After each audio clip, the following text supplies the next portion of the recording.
I wanted to discuss the whys and wherefores of betrayal. This is obviously something that we're all very familiar with. Let's face it, it can feel like we've had the rug pulled out from under us. But what I really want to focus on is that it can be an opportunity to rediscover your strength and rebuild trust in yourself. Because I find a lot of times that gets damaged when we trust somebody and they betray us. We very often have difficulty trusting again. And I've said it time and time again. When people ask, "Oh, how do I trust somebody else?" You got to learn to trust yourself first. And again, betrayal isn't necessarily just disagreements or differences of opinion or even unmet expectations. It really is more about emotional, certainly could be physical or psychological, those breaches of trust, particularly in romantic relationships.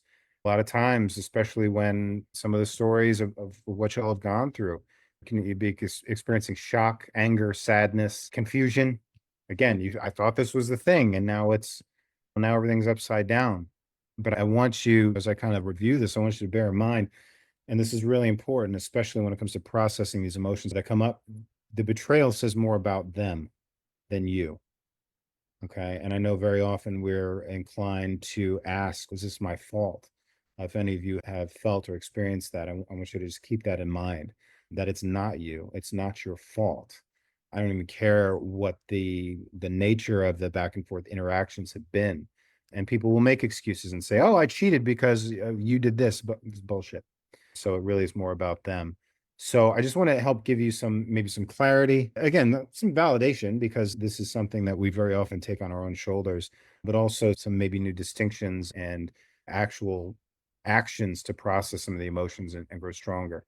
Again, we know we've been able to recognize some of the signs of betrayal. A lot of times we've seen red flags before things blow up, secretive behavior, people getting excessively defensive. A lot of times, if there are changes in emotional or physical intimacy, gaslighting, deflecting responsibility, or just a pattern of broken promises or lack of follow through. Sometimes it shows up as emotional withdrawal, trying to be controlling, or sometimes withholding affection. Another thing that's a red flag that you begin to notice is people over explaining. Again, that to me ties in with defensiveness, or if their details are inconsistent about their actions.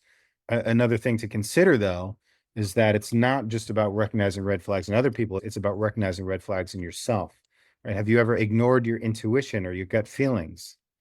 Have you ever tried to justify or rationalize toxic behaviors, maybe out of fear of abandonment or conflict?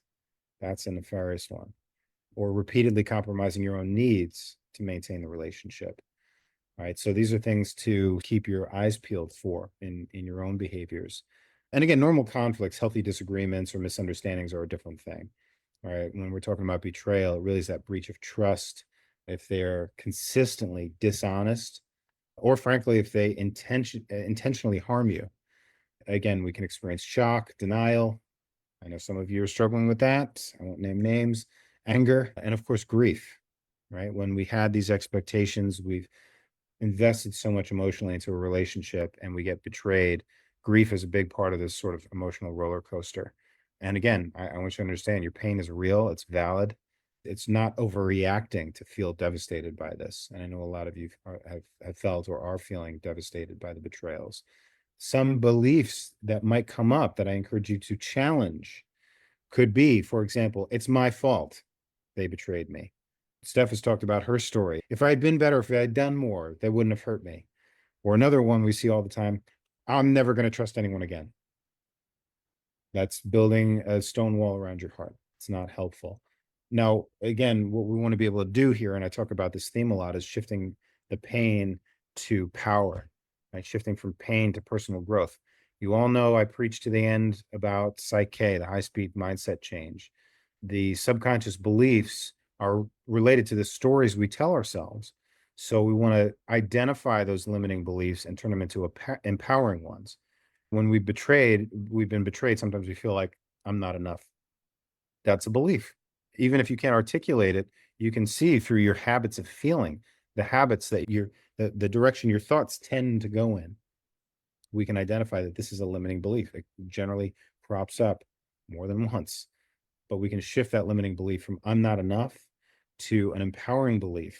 Feel free to take notes if any of this sort of rings true for you. But an empowering version would be, I am whole and worthy of love and respect. And again, this is the way not only to heal from past betrayal, but to prevent yourself from getting into situations where you ignore red flags or rationalize away clear bad behavior. Some other new beliefs: I trust myself to make decisions that align with my highest good.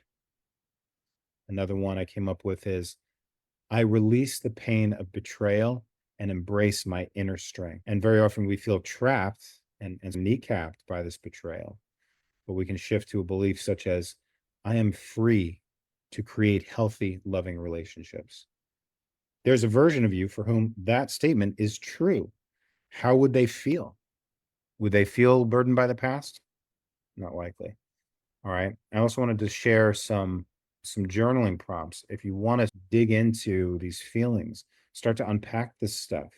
Very often, that first step is just giving yourself space to notice the emotions. Right. So a good journaling prompt could be, what emotions am I feeling most strongly right now? You might actually even surprise yourself because you might think it's one thing, and when you think on it, it could turn out to be another. What beliefs about myself were triggered by this betrayal? All right. And again, feel free to take notes. This is also recorded in the group. So if you wanted to go back and watch this training, you could do that. Another good journal prompt would be, what lessons or strengths can I take from this experience?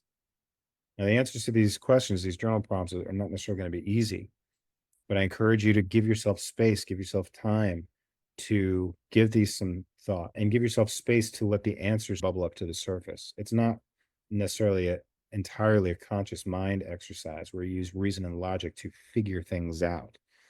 A lot of times, these journal prompts are effective when we write them down and then just sit and let things simmer and bubble up and then notice what comes up.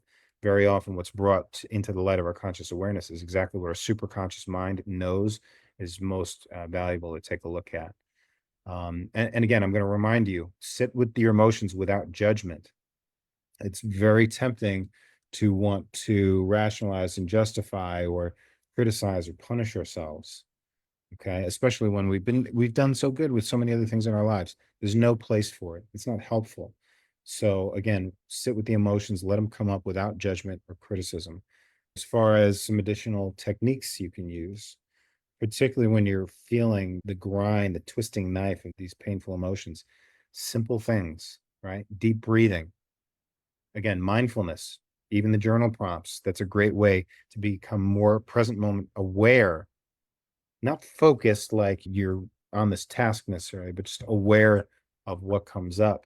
And you can even use exercise as a way to, and we've talked about this too before, writing a letter you'll never send to the betrayer. Sometimes that is really cathartic. It's really powerful and a good way to release those emotions. The next thing I think is really important is to rebuild trust in yourself. A good small step to start with is to commit to honoring your intuition and your boundaries. Again, those two pieces alone, can we face it? Ignoring our intuition and our boundaries has caused us some problems in the past. And again, we talk a lot about self-care practices, right? And these are not just bubble baths and spa days, but regular habits that affirm your self-worth. Indulgences, material pleasures, great, that's fine. But again, sometimes self-care is, even if it is writing an affirmation and putting it in a post-it by your bedside. All right. No, it is also important to acknowledge, I wanted to bring this up. It's not always easy to navigate this when you're, for example, co-parenting. All right. Very often it'd be wonderful to say, oh, I just cut them out of my life, go no contact. When you're co-parenting, where you have shared financial obligations or whatever the case may be, and I know this will resonate for a lot of you as well. There are sort of these ties, these attachments, right, that kind of keep us in this stuck, painful place. So the important things to keep in mind, if there's someone who is still in your life and may be to some degree or another for a lifetime, again, if you have kids together, you want to focus on clear boundaries and communication. And again, part one is understanding what healthy boundaries are for you. And I find that there are some common threads, things that are true for all of us in terms of what a healthy boundary is. But also, the bigger piece very often is effective communication. All right. We could do a whole course on communication. There are lessons in the curriculum. Definitely encourage you to check those out for more tips on healthy communication. There are plenty of resources out there. But again, I think it starts from the framework of deciding that you're going to set clear boundaries. Communication is just how other people get the message.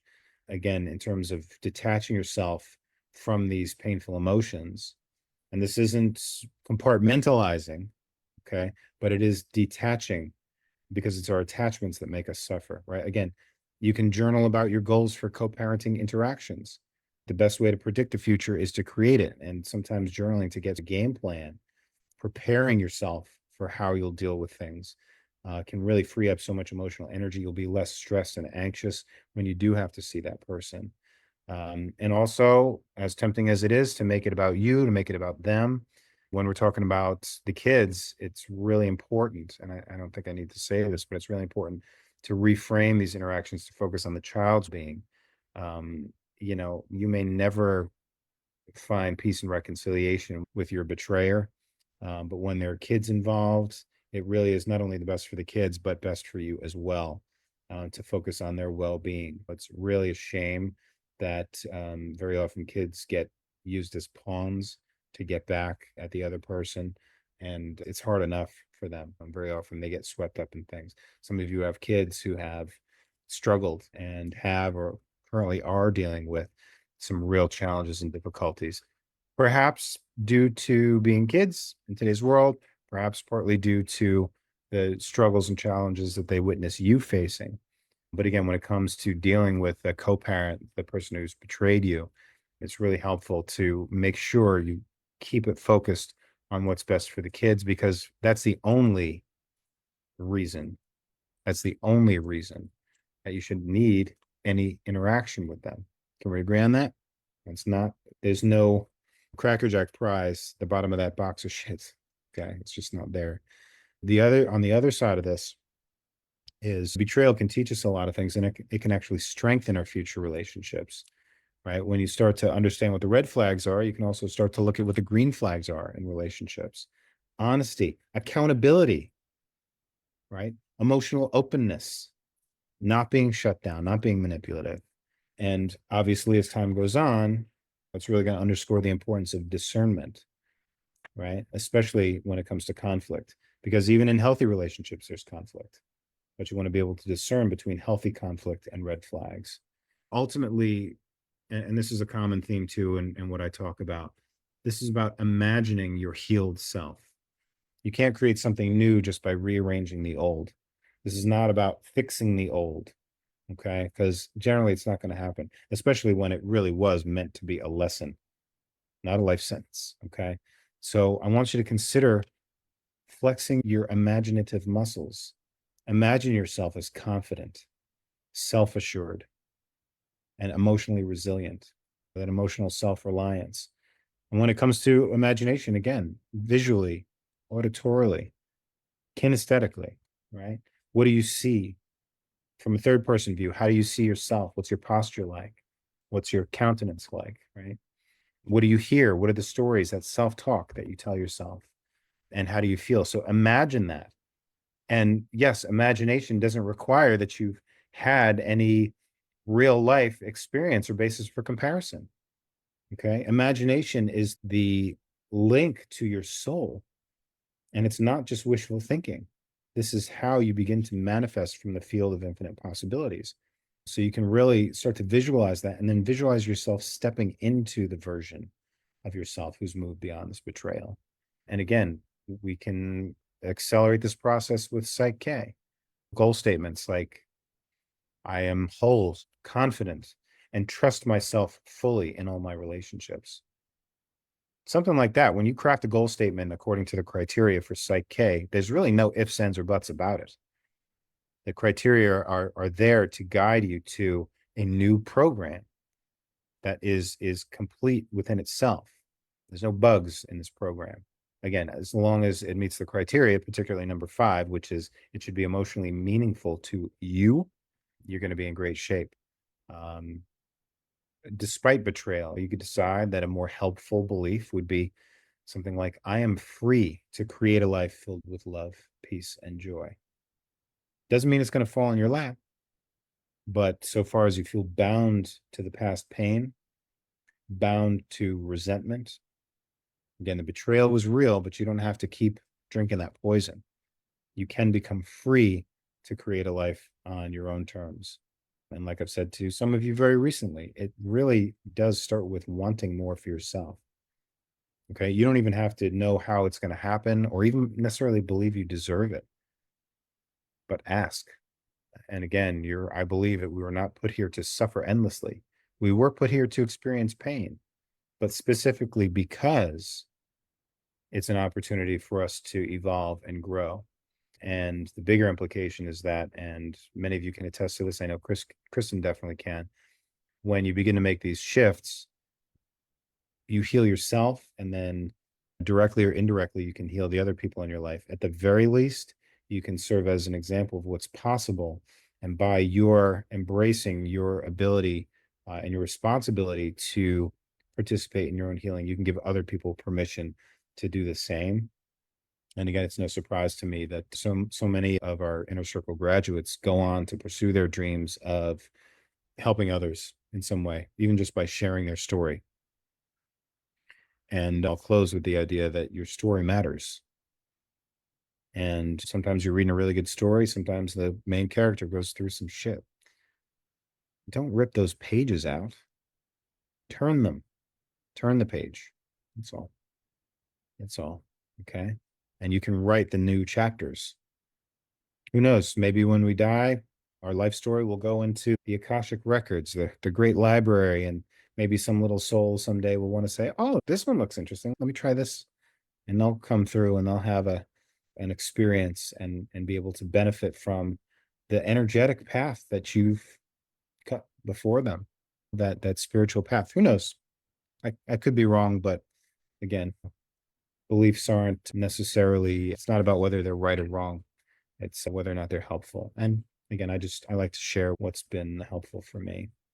Was that helpful? Yeah, it was. Okay. Lexi says so. Okay. Rhonda. Okay. Again, because we've all dealt with betrayal in some way, shape, or form. Yeah, not easy, but we can get through it and we can become better as a result. And that's a win that we can cherish for ourselves, right? It doesn't have to be about having the last laugh. Although if you do, hey, so be it. Have a chuckle. Hopefully this was helpful. But yeah, you're all doing great work. Day at a time. Keep showing up. This is not easy, but it is worth it.